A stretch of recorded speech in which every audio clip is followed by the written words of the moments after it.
नमस्कार, आप देख रहे हैं न्यूज 18 स्पेशल। मैं हूं आपके साथ रुचिका। आज बुलेटिन की शुरुआत इस वक्त की बड़ी खबर के साथ करेंगे। शिमला से इस वक्त की बड़ी खबर सामने आ रही है। शिमला का बालूगंज बाजार बंद किया गया है।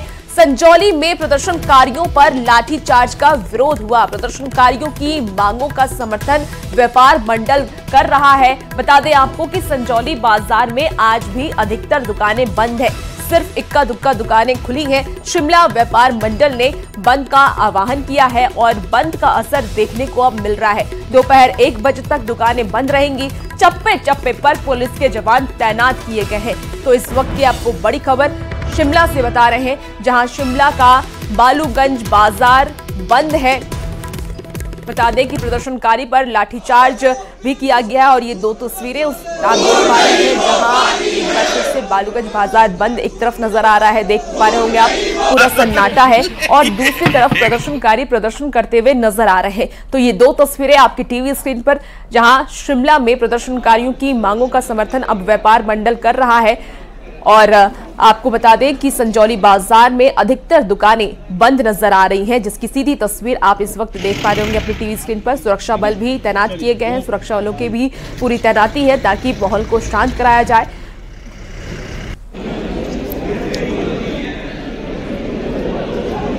शिमला संजौली मस्जिद विवाद पर कैबिनेट मंत्री विक्रम आदित्य सिंह ने सोशल मीडिया पर पूरी शहरी विकास मंत्री सुरेश भारद्वाज का डीओ नोट पोस्ट किया। संजौली मस्जिद के इमाम की ट्रांसफर को लेकर के सरकारी नोट लिखा है। जयराम सरकार में कैबिनेट मंत्री रहते हुए सुरेश भारद्वाज ने सरकारी नोट लिखा था। संजौली मस्जिद में आपको बता दें कि नमाजियों की परेशानी का भी जिक्र किया था। जामा मस्जिद संजौली के तत्कालीन इमाम को ट्रांसफर करने को लेकर के डीओ नोट लिखा था। वहीं इस नोट के जरिए विक्रम आदित्य ने बीजेपी को घेरते हुए बीजेपी पर मस्जिद की पैरवी का आरोप लगाया है।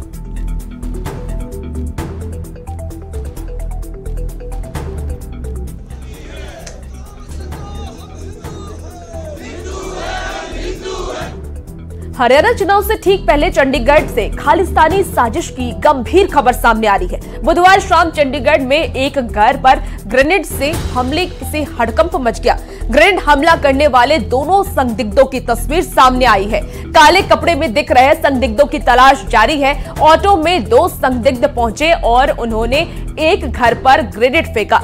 जिस ऑटो से दोनों आरोपी आए थे, उस ऑटो ड्राइवर को गिरफ्तार कर लिया गया है।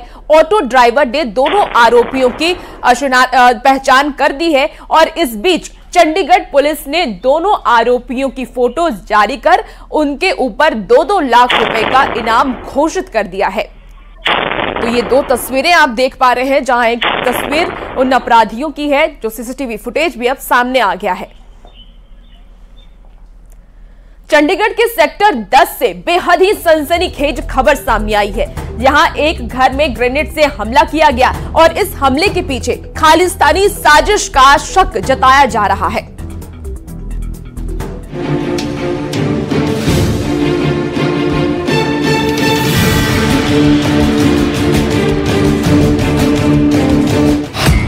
चंडीगढ़ में ग्रेनेड अटैक से सनसनी।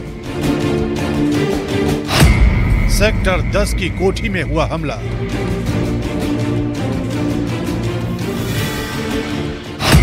ग्रेनेड अटैक के पीछे खालिस्तानी साजिश। क्या आतंकी रिंदा ने दिया था हमले का टास्क? 11 सितंबर 2024 शाम 6:15 सेक्टर 10 चंडीगढ़, कोठी नंबर 575।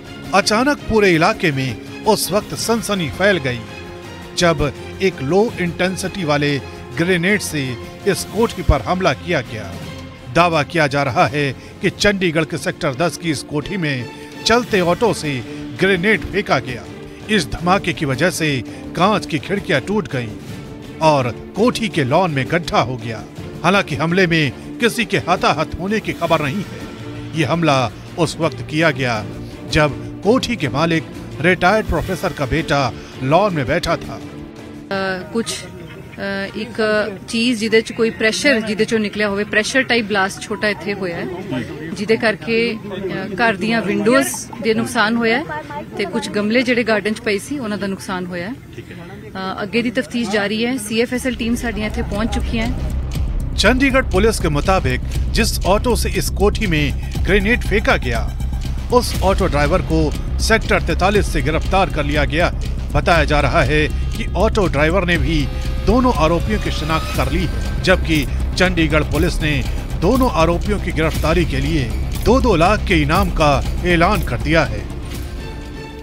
कोठी नंबर 575 में हुए ग्रेनेड अटैक के पीछे खालिस्तान के कनेक्शन की खबरें भी आ रही है। सूत्रों के मुताबिक पाकिस्तान में छिपे खालिस्तानी आतंकी रिंदा पर हमले का शक जताया जा रहा है। माना जा रहा है कि यह हमला पंजाब पुलिस के एक रिटायर्ड अधिकारी को लेकर किया गया, जो इसी घर में किराए पर रहते थे। जिन लोगों ने इस वारदात को अंजाम दिया, उन्हें लग रहा था कि यह मकान पंजाब पुलिस के उसी अधिकारी का है जिस पर 2023 में हमले का प्लान बनाया गया था। तब रेकी करने वाले 2 आरोपियों को मोहाली पुलिस के इंटेलिजेंस विंग ने गिरफ्तार कर लिया था। दोनों आरोपियों का खालिस्तानी आतंकी रिंदा से कनेक्शन था। सूत्रों के हवाले से पता चला है कि कोठी नंबर 575 पर हुआ ये ग्रेनेड हमला रिंदा की उसी अधूरी साजिश का हिस्सा हो सकता है जिसे अब अंजाम दिया गया है। यानी अब 1 साल बाद फिर इस घटना में खालिस्तानी आतंकी रिंदा का कनेक्शन सामने आ रहा है।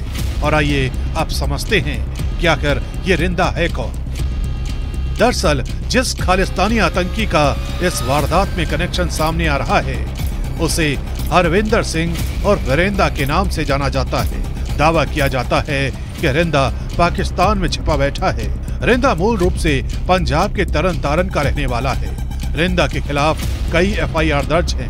2022 में मोहाली के इंटेलिजेंस मुख्यालय पर भी रिंदा हमला करवा चुका है। जानकारी के मुताबिक रिंदा ISI के इशारे पर भारत का माहौल खराब करने के लिए आतंकी साजिशों में शामिल रहता है। रिंदा आतंकी संगठन बब्बर खालसा इंटरनेशनल से जुड़ा है। केंद्रीय गृह मंत्रालय ने रिंदा को आतंकी घोषित कर रखा है। हालांकि 19 नवंबर 2022 को हरविंदर सिंह और रिंदा की मौत की खबर भी आ चुकी है। लेकिन अब एक बार फिर रिंदा का नाम सुरक्षा एजेंसियों के रडार पर आ गया है, क्योंकि हमले का पैटर्न भी इस मामले में आतंकी बदले की साजिश की ओर इशारा कर रहा है।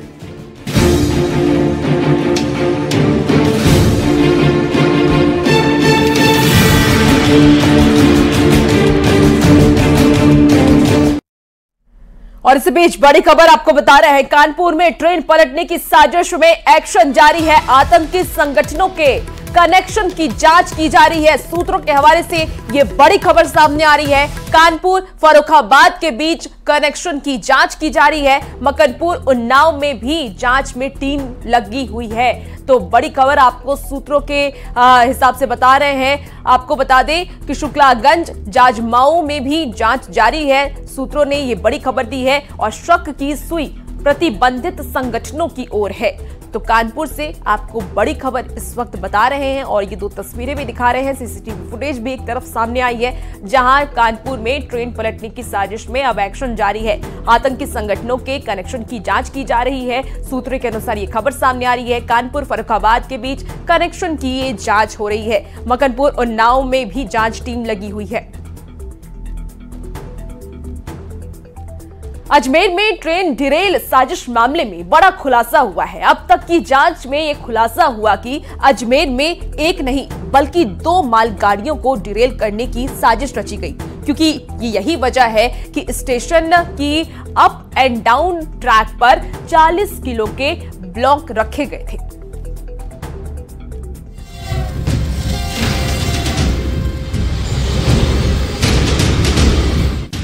अजमेर साजिश मामले में बड़ा खुलासा। 2 मालगाड़ी डिरेल करने की थी कोशिश। अप एंड डाउन ट्रैक पर रखे गए थे पत्थर। आईजी के निर्देश पर गठित की गई SIT के हाथ फिलहाल खाली हैं। लेकिन अब तक की जांच में इस बात का खुलासा जरूर हुआ है कि साजिश सिर्फ एक मालगाड़ी को डिरेल करने की नहीं, बल्कि 2 मालगाड़ी डिरेल करने की थी। और यही वजह है कि लबाना गांव के पास 1 किलोमीटर पर 2 ब्लॉक रखे गए थे। स्टेशन की अप एंड डाउन ट्रैक पर रखे गए ब्लॉक से ये बात पुख्ता भी होती है, लेकिन गनीमत रही कि दोनों ही ट्रेनें सीमेंट के ब्लॉक को तोड़ते हुए निकल गई। इसमें एक एसआईटी का गठन किया गया था, तो हमने जाके मौके पर एसआईटी के सभी लोगों ने जाके मौका देखा है। इन्वेस्टिगेशन एसएचओ जो मांगलेवास हैं वो कर रहे हैं इसमें, और जो आसपास के ग्रामीण हैं उनसे बात की जा रही है, और जो टेक्निकल एविडेंस है वो वहाँ से लिए जा रहे हैं। सीसीटीवी फुटेज जैसा कि आपको पता है वहाँ पे चूँकि दूर दराज का ग्रामीण इलाका है वहाँ है नहीं, तो ये सारी चीज़ें हम देख रहे हैं वहाँ पे, और इसमें भविष्य में जो भी आएगा वो आपको बताएंगे। अजमेर के सराधना बांगड़ गांव के रेलवे ट्रैक पर पत्थर किसने रखे, इसकी जांच जारी है। अधिकारियों ने रेलवे ट्रैक के आसपास का मुआयना किया, आसपास के लोगों से पूछताछ की जा रही है। मौके पर मौजूद गैंगमैन और ड्राइवर से भी पूछताछ की जाएगी। पुलिस एक्टिव रहे मोबाइल की लोकेशन का पता लगाएगी, उसी के आधार पर ट्रेस करके साजिशकर्ताओं तक पहुंचा जा सकता है। नहीं, हर एंगल से जांच करेंगे। ड्राइवर को और जो भी स्टाफ था वहाँ पे वो सभी स्टाफ को बुलाएंगे, उनसे बात कर रहे हैं, हमने उनको लेटर दे दिया, हमको बुला रहे हैं हम। जो भी पहलू हैं, जो मानवीय जो आसूचना है वो भी है, और जो तकनीकी पहलू हैं दोनों को हम लेके, और जो भी इसमें ब्रेक थ्रू मिलेगा वो बताएं। हमारे जो थाना स्तर के लोग हैं, जो हमारी स्पेशल टीम भी है, वो थाने जो उन लोगों से गोपनीय तरीके से पता कर रही है, उनसे बातचीत कर रही है। अब तक भारतीय रेल पर लगातार हो रहे हमलों से शक गहराता जा रहा है। आखिर भारतीय रेल को ही क्यों निशाना बनाया जा रहा है? अलग अलग प्रदेशों में हो रही घटनाएं किसी बड़ी साजिश की तरफ इशारा कर रही हैं।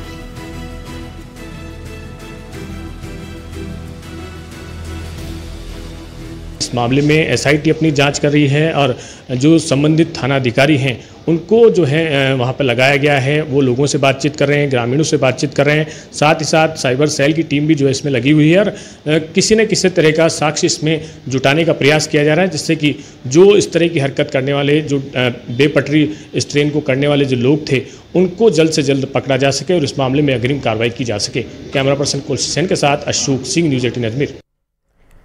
रोड सेफ्टी और सेफ ड्राइविंग को लेकर पटना से शुरू की गई मॉनसून कार रैली टिहरी जिले के कानाताल पहुंची। मॉनसून कार रैली का मकसद हिल्स में ड्राइविंग और रोड सेफ्टी पर जागरूक करना था, जिसमें हिल एरिया में ड्राइविंग के टिप्स और ट्रेनिंग दी गई। 5 सितंबर को पटना से शुरू हुई मॉनसून कार रैली में 30 सदस्यीय दल में कुल 14 गाड़ियां शामिल थी।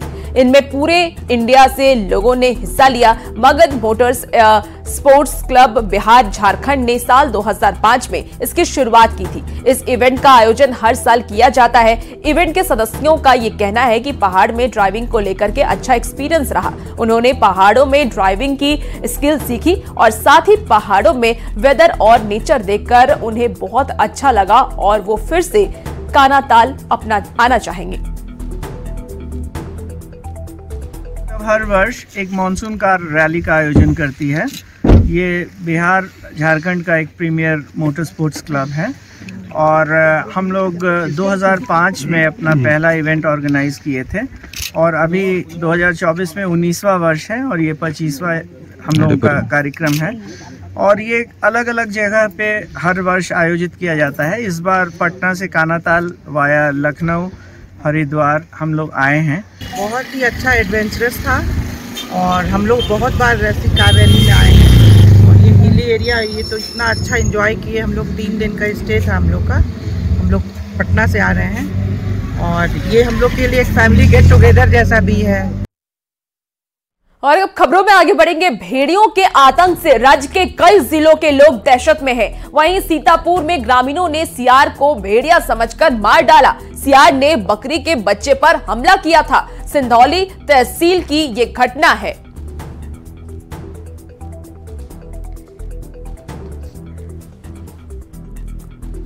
उधर पीलीभीत में सियार ने एक महिला पर हमला कर दिया। बता दें आपको कि बरखेड़ा थाना इलाके की ये घटना है। ये बताया जा रहा है कि महिला घास काटने के लिए खेत जा रही थी, और इस दौरान गन्ने के खेत से निकलकर सीआर उन पर हमला कर दिया।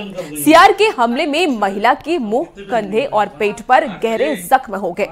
आपको बता दें कि शोर मचाने पर कुछ दूरी पर खेत में काम कर रहे लोग वहां पर थे। महिला का बेटा वहां पर पहुंचा और अपनी जान पर खेलकर सीआर को खदेड़ दिया। घायल महिला को इलाज के लिए बरखेड़ा CHC में भर्ती कराया गया है।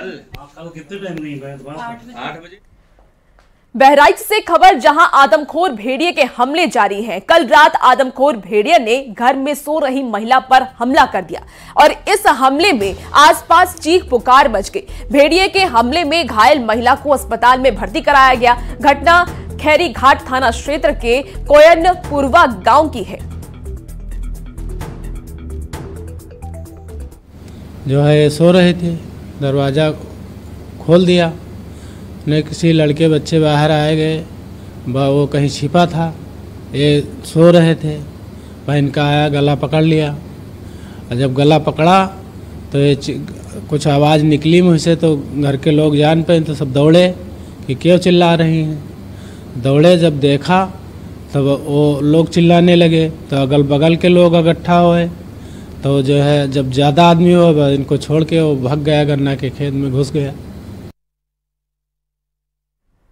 और अब खबर बगहा से। नक्सलियों के लिए बदनाम लाल माटी पर शिक्षा की अलख जगाने के लिए बिहार पुलिस की महिला सिपाहियों ने पहल शुरू की है। गांव के स्कूल में पहुंचकर किशोरियों के बीच आत्मनिर्भर बनाने के साथ शिक्षा की ज्योति जलाने में महिला सिपाही मदद कर रही है। पुलिस वाली दीदियां गांव की बेटियों को पढ़ाई के साथ साथ आत्म सुरक्षा के बेहतर टिप्स भी दे रही हैं। इन महिला सिपाहियों की तैनाती महिला हेल्पलाइन में किया गया है, लेकिन महिलाएं और मजबूत हो, इसीलिए ये महिला सिपाही इन्हें आत्मरक्षा के टिप्स दे रही है। बिहार पुलिस की महिला सिपाही की इस पहल की स्थानीय स्तर पर काफी सराहना हो रही है। ये तीनों महिला सिपाही आपको बता दें कि बोरहिया थाने में तैनात है। नक्सलियों के आतंक से करा रही धरती पर आज बिहार पुलिस की दीदियां ज्ञान की ज्योति जला रही हैं। हम आपको सुदूर बगहा के गोबरैया के दोनों इलाके की तस्वीरें दिखाने की कोशिश कर रहे हैं। देखिए, ग्रामीण तमाम गांव की बेटियां हैं और इन बेटियों को शिक्षित करने की जिम्मेदारी बिहार पुलिस की महिला जवानों के कंधे पर है। तमाम तरह की कवायतें चल रही हैं और देख सकते हैं किस तरह से ग्रामीण पृष्ठभूमि में बिहार पुलिस की जो महिला जवानें हैं वे क्लास लगाती हैं और इन बच्चियों को प्रारंभिक शिक्षा के साथ साथ तमाम तरह की जानकारियां दी जाती है। इनके स्वास्थ्य संबंधी जानकारी की बात हो या जो बच्चियां जब बड़ी होती है तो उनको सामाजिक तौर पर किन परेशानियों से गुजरना पड़ता है, इस तमाम कवायतों को किया जाता है और बिहार पुलिस के जवानों ने जिम्मेवारी उठाई है कि किस तरह से इनको आत्मनिर्भर बनाया जाए। तो कैसे देखती है बाबू, किस तरह के क्लास चलता है? हमारा क्लास अच्छा चलता है और हमें पुलिस वाले दीदी आकर बताते हैं, पढ़ाते हैं और हमें स्वास्थ्य और गुड टच बैड टच के बारे में बताते हैं। और हम लोग पिछड़ा इलाका का है, हम लोगों को ग्रेजुएशन करने और डिग्री पाने के लिए बहुत थोड़ा दिक्कत होता है, इसलिए हम चाहेंगे कि हम लोगों के लिए BA का डिग्री के लिए स्कूल यहीं पे आ जाए और ग्रेजुएशन का भी। बिहार पुलिस वाली हम ये देख रहे हैं सर कि यहाँ पूरा बैकवर्ड इलाका है, तो उस हिसाब से यहाँ मतलब बहुत कुछ की जरूरत है। अच्छा शिक्षा से लेकर के अच्छा स्कूल कॉलेज ये सब चीज की बहुत आवश्यकता है। तो हम वही मतलब आकर के इन लोगों को जागरूक करते हैं कि ऐसे पढ़िए, मतलब ध्यान से पढ़िए, जो भी है मतलब कोई भी चीज पर सब्जेक्ट पर हर विषय पे फोकस करके पढ़िए, अपना माँ बाप का नाम रोशन करिए। हम लोग आते हैं और इन लोग को बताते हैं कि अगर आपको किसी प्रकार के अगर रास्ते में आते हैं या कहीं जाते हैं कोचिंग संस्थान या स्कूल, अगर उस दरमियान आपको कोई छेड़खानी करता है या आपके साथ कोई बैड टच या गुड टच करता है तो उसका आपको अनुभव होना चाहिए कि कैसा क्या है। अगर उससे नहीं होता है आप उसका आवाज़ उठाइए। अगर आपके साथ कोई गलत करता है तो उसका आवाज़ उठाइए। अगर उससे भी नहीं होता है तो अपने माँ बाप को बताइए, स्कूल में बताइए। अगर महिला हेल्प डेस्क के पदाधिकारी है, सिपाही है, उस क्षेत्र के जो सरकारी स्कूल है, सरकारी स्कूल में जाकर के वहाँ के लड़कियों से बच्चों से बात करते हैं, पढ़ाई भी कराते हैं, क्लास भी लेते हैं। इसके अलावा जो आत्म सुरक्षा है उसकी भी जानकारी देते हैं। जिले में तैनात बिहार पुलिस की महिला जवानें सुदूर इलाकों में ज्ञान की ज्योति जलाने के साथ साथ छोटी छोटी बच्चियों को जागरूकता के लिए तमाम टिप्स जरूर दे रही हैं। मुन्ना राज, न्यूज़ 18, गोबरैया, पश्चिम चंपारण। पूर्णिया रेंज के नए आईजी शिवदीप लांडे किशनगंज पहुंचे, जहां एसपी कार्यालय परिसर में गार्ड ऑफ ऑनर उन्हें दिया गया है। इस दौरान नव जिला पदाधिकारी विशाल राज, पुलिस कप्तान सागर कुमार सहित कई प्रशासनिक पदाधिकारी मौके पर मौजूद रहे। आईजी शिवदीप ने क्राइम पर कड़े कदम उठाने के साथ कई मुख्य बातों को प्रशासनिक तौर पर दूर करने की बात कही। सारी चीजों पे यहाँ पे कार्रवाई होगी, समय के साथ होगी। जो प्रायोरिटी हमारी डिसाइड है, पहले तो प्रायोरिटी एज आईजी पूर्णिया के तौर पे जो मेरे चारों जिला को एक ऑर्गेनाइज क्राइम के तौर पे जो व्याप्त है, उस टाइम पे मेरी प्रायोरिटी रहेगी। तो जिला लेवल के एसपी उन चीज़ों को देखेंगे जो आप चीज़ें बता रहे हैं। सर, अपराधियों को क्या मैसेज देना चाहेंगे? कल ही बताया था, अपराधियों के लिए खुद ही एक मैसेज हो भाई। और इसी बीच जमुई से इस वक्त की बड़ी खबर सामने आ रही है। पुलिस की टीम पर हमला हुआ है, अवैध बालू के खिलाफ कार्रवाई हुई और कार्रवाई करने पहुंची थी टीम। हमले में गिद्धौर थाना अध्यक्ष पंकज कुमार घायल हो गए हैं। थाना अध्यक्ष समेत 3 पुलिसकर्मी को मामूली चोट आई है। बालू खनन में लगा एक ट्रक भी जब्त किया गया है। पुलिस ने 3 लोगों को हिरासत में लिया। बरहट थाना के गुलगुल डी की ये पूरी घटना बताई जा रही है।